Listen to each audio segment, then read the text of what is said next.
North Korea के तानाशाह Kim Jong को आक्रामकता और अलग थलग रहने की आदत के लिए जाना जाता है। बहुत सारी पाबंदियों से घिरा ये देश रूस के हरदम साथ रहा। इसका एक उदाहरण रूस यूक्रेन युद्ध में भी दिख रहा है। कथित तौर पर उत्तर कोरिया यूक्रेन युद्ध में अपनी भागीदारी बढ़ा रहा है और रूस की मदद कर रहा है।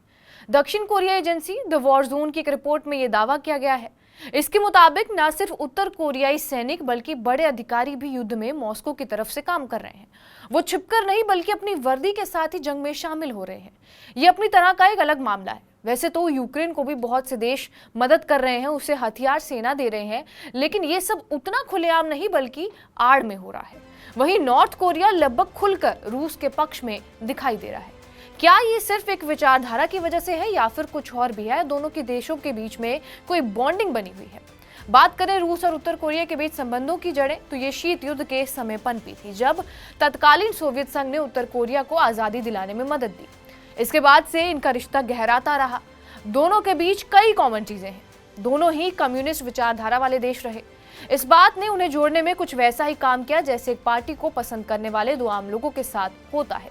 इसी तार के साथ कई और तार जुड़ते चले गए। दुनिया तब दो धड़ों में बंट चुकी थी, एक तरफ अमेरिका और एक तरफ रूस। बाकी देश भी अपने अपने पाले चुन रहे थे। अमेरिका जहां पूंजीवाद की बात करता था, वहीं रूस साम्यवाद की बात करता था। उत्तर कोरिया भी मॉस्को की सोच रखता था, लिहाजा अमेरिका उनका कॉमन दुश्मन बन गया। पाबंदियों ने भी दोनों को कनेक्ट करने का काम किया। अमेरिका ने रूस और उत्तर कोरिया दोनों पर कई प्रतिबंध लगा रखे हैं, जिनके पीछे सुरक्षा और मानवाधिकार जैसे कारण दिए गए। इनमें ज्यादातर आर्थिक बैन है। वहीं नॉर्थ कोरिया पर अमेरिका नाराज है कि उसने रोकने के बाद भी परमाणु हथियार और लंबी दूरी की मिसाइलें बनाई।